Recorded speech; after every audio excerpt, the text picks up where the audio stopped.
اور اللہ کے حضور نبی کریم صلی اللہ علیہ وسلم نے صحابہ کرام تبع تابعین رضوان اللہ تعالی علیہم اجمعین سے یہ خطاب بھی فرمایا ہے۔ ہمیں قرآن کریم بھی کہتا ہے کہ کیونکہ قرآن کریم جو عظمت اور قدرت نبی کریم صلی اللہ علیہ وسلم کی رفعت جو قرآن کریم پر ملا ہے، اور یہ سب درود اور سلام نبی کریم آقا محمد عربی مصطفیٰ صلی اللہ علیہ وسلم پر ہی پڑھا جاتا ہے، اور تقلید پر جیسے کہ اپنے لوگ میں ہی کہتے ہیں کہ ہم اس مسئلے سے جڑے ہوئے ہیں کہ کوئی کہتا میں اہل حدیث ہوں، تو کوئی کہتا ہے میں دیوبندی ہوں، کوئی کہتا ہے میں بریلی ہوں، کوئی کہتا ہے میں جماعتی ہوں، کوئی کہتا ہے میں لبیکہ ہوں۔ تو سب جو ہے اس وقت اپنے عقیدت اور احترام پر چلتے ہیں، لیکن زندگی کو بسر کرنا قرآن حق اور فرضیت کا راستہ جو ہے اہدنا الصراط المستقیم، اور وہ راستہ جس میں کوئی تفریق نہ ہو، واعتصموا بحبل اللہ جمیعا کی طرف سے ارشاد کریم ہے۔ تو اسی طرح میرے عزیز اور میرے دوستو، جیسا کہ ہمارا ایمان بھی اللہ و رسول صلی اللہ علیہ وسلم پر ہی قائم اور دائم سے ہم نبھاتے ہیں اور چلتے بھی ہے۔ ہمارا ایمان ہے کہ اللہ پر اور اللہ کے نبیوں پر، اللہ کے رسولوں پر، اللہ کے آخرت پر، اللہ کے خیر پر، اللہ کے شر پر، اللہ کے یہاں ہمیں کہ اللہ موت دیتا ہے انسانوں کو، مخلوق کو اللہ کی طرف سے موت ہے، اور موت کے بعد جیسے کہ قبر میں ہم ہوتے ہیں اور قبر میں زندہ بھی ہوتے ہیں۔ اور شہیدوں کا یہی فرمان ہے کہ شہیدوں کو جو کہ دنیا میں شہید ہوتا ہے، اللہ و رسول صلی اللہ علیہ وسلم نے ان کے لیے یہ حکم کہا ہے کہ شہید کو مردہ نہ کہو، ولا تقولن لتحسبن الذین لترزقوا، حدیث پاک میں بھی یہی ارشاد ہے، ولا تحسبن الذین قتلوا فی سبیل اللہ امواتا، قرآن کریم کی آیت ہے فی سبیل اللہ امواتا، یہ اللہ کی راہ میں سے ان کو مردہ مت کہو، بل احیاء عند ربهم یرزقون، ان کو رزق بھی دیا جاتا ہے۔ اور جو قرآن کریم عظمت میں کیا کہنا چاہتا ہوں، کیا کہیں گے، کس موضوع پر بات کریں گے، کیا گفتگو ہوگا، اب جو جس طرح ہمارے حضور نبی کریم صلی اللہ علیہ وسلم نے زندگی گزار لیا ہے، اور جس طرح انہوں نے ہمیں حکم دیا ہے، اور انہوں نے یہ وبا کی بات بھی کہا ہے، اور بیماری طاعون کے سلسلہ میں بھی کہا، اور یہ قیامت کی علامت میں سے بھی کہا ہے، اس لیے کہ ہمیں حق اور فرضیت پر جلدی جلدی اور کم از کم نیکیوں میں آنا پڑے گا، اور ہمیں اللہ و رسول صلی اللہ علیہ وسلم کو بھی راضی رکھنا ہوگا، اپنے صحابہ حضرت ابو بکر، حضرت عمر، حضرت عثمان، حضرت علی المرتضیٰ رضی اللہ تعالی عنہم اجمعین کو راضی رکھنا ہوگا، صحابہ کو ہمیں راضی رکھنا ہوگا، جس طرح ابی ابن وقاص ہے، ابو ہریرہ ہے، ابن شہاب ہے، ابی معاص ہے، اور بہت صحابہ رضوان اللہ تعالی علیہم اجمعین کتابوں میں موجود وارد حدیث پاک قدسی اقدس اور حدیث قرطاس جس سے وارد ہوتا ہے۔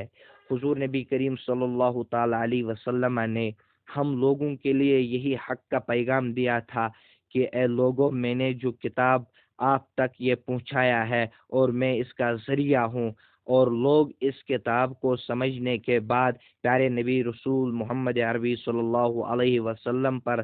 درود اور سلام پڑھنا شروع کر دیں، اور اس کے بعد میں جب اللہ و رسول بھی سلام سنتے ہیں، اللہ و رسول صلی اللہ علیہ وسلم کے پاس درود جاتے ہیں، ہمارے ملائکہ جو ہے ان اللہ و ملائکتہ یصلون علی النبی، اور ہماری نمازوں کی بات بھی حضور صلی اللہ تعالی علیہ وسلم تک جاتی ہے، اور ہم جو روزہ رکھتے ہیں یہ بات بھی حضور تک جاتی ہے کہ حضور کو معلوم ہے کہ کس شخص نے، کس امتی نے روزہ رکھا اور کس امتی نے روزہ نہیں رکھا۔ یہی دن تو گزر رہے ہیں، آج تو شوال المکرم ہے، شوال المکرم سے پہلے رمضان المبارک گزرا ہے۔ اب میرے عزیز اور میرے دوستو، یہی فضیلت تھا رمضان المبارک کی کہ جس میں اللہ کے نبی کریم صلی اللہ تعالی علیہ وسلم نے لوگوں کو یہ کہا کہ اے ایمان والو کتب علیکم الصیام، تم اسی طرح روزہ رکھو جس طرح پہلے لوگ روزہ رکھتے ہوئے آئے، کما کتب علی الذین من قبلکم لعلکم تتقون، تاکہ تم پرہیزگار بن جاؤ گے اور اسی طرح روزہ رکھو گے جس طرح کے انبیاء کرام علیہ الصلاۃ والسلام سے لے کر آج تک حضور نبی کریم صلی اللہ علیہ وسلم سے محمد عربی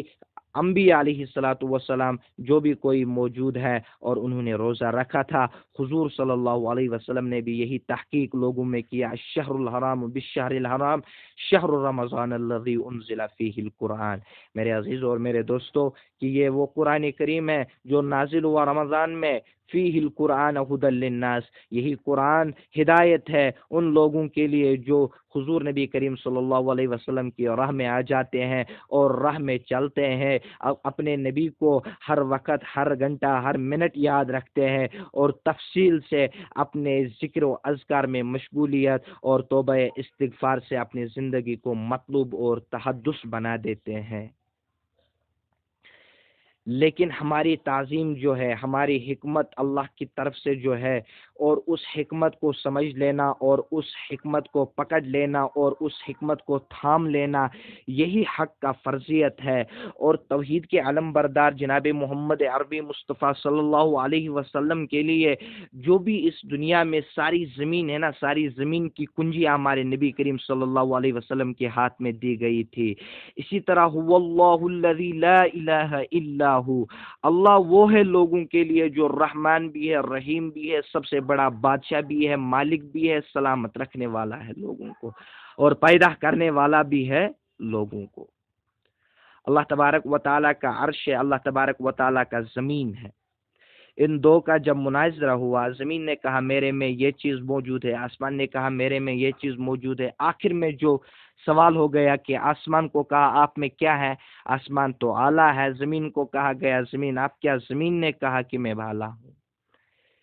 پھر کچھ سال ہو گیا اور مناظرہ ہو گیا، آسمان نے کہا کہ میں اعلیٰ ہوں، لیکن زمین نے کہا کہ ٹھیک ہے آپ تو اعلیٰ ہو، لیکن یہ بتا دیجئے کہ میرے محمد مصطفیٰ جیسا کوئی آسمان پر کیا موجود ہے۔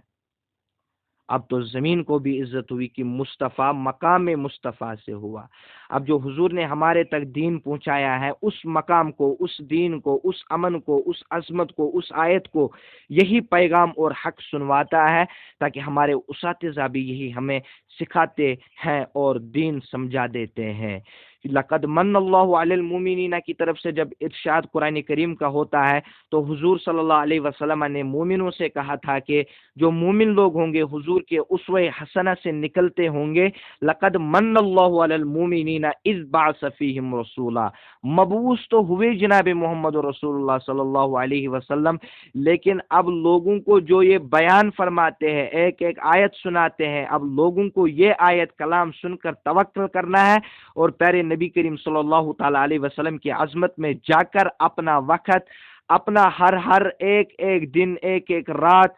زندگی میں شب بیدار اور زندگی میں دن میں قرآن کریم کی تلاوت سے آثار رحمت اور آثار تکلف سے بچ جائیں اور گناہوں سے بھی بچ جائیں اور پرہیزگاری میں آ جائیں، اور حق کی فرضیت کو پہنچا دیتا ہے۔ اور یہی ہے وہ زمین و زمان جو ہمارے نبی کریم صلی اللہ علیہ وسلم کے لیے پیدا اور فرمایا گیا ہے۔